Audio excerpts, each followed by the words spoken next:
दोस्तों, इस वीडियो में हम बात करेंगे नील गाय के बारे में। देखिए, नील गाय किसानों के लिए एक सरदर्द बन जाती है। वो फसल लगाते हैं और नील गाय आके उसको फसल को बर्बाद कर देती है। तो नील गाय क्या जंगलों में पाई जाती है या फिर कृषि भूमि में पाई जाती है? आए दिन अखबारों में नील गाय के बारे में चर्चाएँ होती रहती है और कई सरकारें तो इसको वर्मिंग घोषित करना चाहती है। तो नील गाय यूपीएससी के लिए बहुत इंपॉर्टेंट हो जाता है। तो यूपीएससी का जो फ्रेमवर्क होता है, जिस तरह से वो पिछले सालों प्रश्न पूछे गए हैं, उसमें ये काफ़ी अच्छे से फिट बैठता है। इसके बारे में आपको थोड़ी नॉलेज होनी चाहिए। तो क्या क्या नॉलेज होनी चाहिए इस वीडियो में देख लेते हैं। तो ये यूपीएससी 2024 के लिए बहुत इंपॉर्टेंट हो जाता है। देखो, ये फसलों को बर्बाद करने के कारण कई जगह वर्मिंग घोषित किया गया है। कहाँ पर घोषित किया गया? बिहार में। नील गाय ज़्यादातर वहाँ रहते हैं जो कृषि भूमि पहाड़ या छोटी झाड़ियों या छोटे छोटे जंगलों के समीप होती है ना।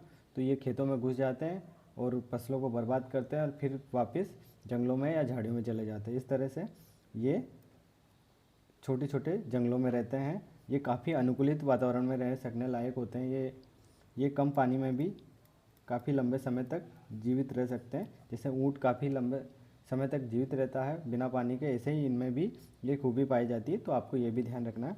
ये दुधारू पशु श्रेणी या जंगली गाय है, ऐसा कुछ है क्या? नहीं, ये ऐसा नहीं है, क्योंकि ये मृग है, एक एशियाई मृग की श्रेणी में आता है। तो ये सबसे बड़ा एशियाई मृग कहा जाता है इनको। ये शाकाहारी होते हैं, आपको ये ध्यान रखना है।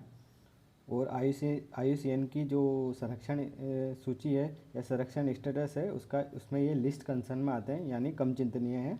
और वाइल्ड लाइफ प्रोटेक्शन एक्ट के तहत ये सूची थर्ड में आते हैं।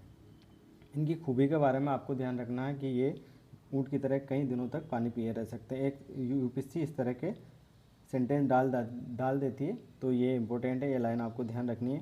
उसके अलावा 2012 में जब प्रश्न पूछा गया था कि निम्न में से जानवरों का कौन सा समूह लुप्तप्राय प्रजातियों की श्रेणी में आता है, तो एक ऑप्शन में नील गाय भी दिया हुआ था। इस तरह से ये PYQ के आधार पर भी इम्पोर्टेंट हो जाता है कि यूपीएससी सीधा सीधा वहाँ से उठा के नील गाय के बारे में आपको कुछ चीज़ें पूछ सकती है कि ये शाकाहारी है, ये रात्रिचर है, या फिर ये कहाँ पाई जाती है, इसका प्राकृतिक आवास सिर्फ भारत में है या एशिया में। इस तरह से यूपीएससी प्रश्न बना सकती है। तो आपको ध्यान रखना कि ये शाकाहारी है, बिल्कुल सही बात है। ये रात्रिचर नहीं है, क्योंकि ये दिन के समय दिन में एक्टिव होती है,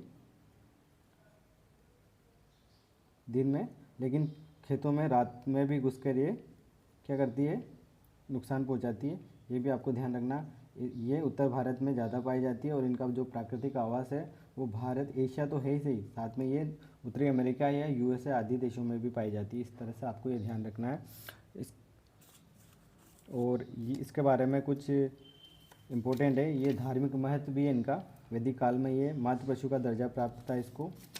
रात्रिचर नहीं है, इसका मतलब हमने देख लिया, दिन में एक्टिव रहती है लेकिन खेतों में रातों में भी घुसती है, ये भी आपको ध्यान रखना है। छोटी झाड़ियाँ, कृषि भूमि में निवास करती है, फसलों को हानि पहुंचाती है। नील गाय मतलब नीली गाय क्यों? क्योंकि इनकी जो मादा होती है वो तो नारंगी रंग की होती है, लेकिन इसका जो नर होता है वो गहरे नीले रंग का होता है। इस वजह से इनको नील गाय कहते हैं। ये काफ़ी भारी भरकम पशु है और ये छोटी मोटी गाड़ियों को तो गिरा सकता है। काफ़ी वजन होता है इसमें, 200 kg तक वजन होता है इसका। इसको नीला घोड़ा भी कहा जाता है। ये घोड़े की तरह लगता है लेकिन दौड़ने में घोड़े जितना नहीं है। क्या ये सिर्फ एशिया में पाए जाते हैं? नहीं, ये एशिया में नहीं पाए जाते हैं, ये USA में भी पाए जाते हैं। इनका प्राकृतिक आवास वहाँ भी है। इस तरह से कुछ फैक्ट्स ये भी हैं। उसके अलावा आपको क्या ध्यान में रखना, उत्तर भारत में ये ज़्यादा पाए जाते हैं और बिहार में इसे वर्मिन घोषित किया गया है। और इनके संरक्षण कहाँ कहाँ किया जा रहा है? गिर नेशनल पार्क, सरिस्का, रणथंभौर और मध्य प्रदेश में। नील गाय का थोड़ा सा धार्मिक गाय शब्द आ रहा है, इस वजह से धार्मिक महत्व हो जाता है, तो इसका नाम बदलने पर बात करी गई है और उसका नाम बदलकर रोजड़ या वन मृग कर दिया, ताकि इसको वर्मिन घोषित किया जा सके और इसको मारा जा सके। और आपको ध्यान रखना है, ये शाकाहारी है, ये रात्रिचर नहीं है, ये नीला घोड़ा भी कहते हैं इसको, और एशियाई मृग है। ये कोई जंगली गाय या दुधारू पशु श्रेणी का जानवर नहीं है, ये एशियाई मृग श्रेणी में सबसे बड़ा एशियाई मृग है और इसका IUCN स्टेटस है लिस्ट कंसर्न। इस तरह से आपको नीलगाय के बारे में ये कुछ बातें याद रखनी है और नीलगाय बहुत इंपॉर्टेंट हो जाता है एनवायरनमेंट एंड जियोग्राफी में। इस तरह से हम एनिमल बिहेवियर और एनिमल और वाइल्ड लाइफ के बारे में और चर्चा करेंगे। अगर आपको वीडियो पसंद आया तो चैनल को लाइक करना, सब्सक्राइब करना वीडियो को लाइक करना, चैनल को सब्सक्राइब करना और अपने दोस्तों तक वीडियो को शेयर करना। Okay, thank you so much.